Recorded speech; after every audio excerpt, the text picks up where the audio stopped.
शरीरावरती जे काही चिन्ह आहे त्याला आपण विश्वरूप दर्शन असं म्हणतो. गुरुजी ते आपल्याला सर्व चिन्ह सांगत आहेत. आपण सर्वांनी इकडे लक्ष द्या.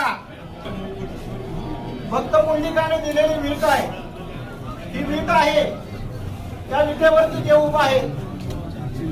मुक्तकेशी नावाची दासी होती, त्या रूपाने नाजूक होत्या, त्यांना नाजूक असलेलाचा गर्व होता.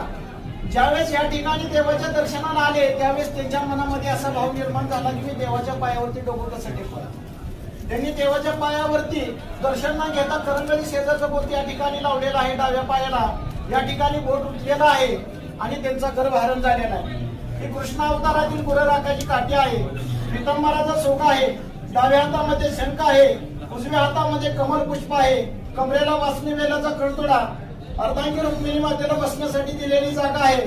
ब्रह्मदेवाचे जन्मस्थान नाभी कमल, भृगुर्षिणी लात मारली मुकुलांचल, गळ्यामध्ये कस्तूरमणी आहे, मकराकार कुंडले आहेत, शिवाकार मस्तक आहे. कुंडली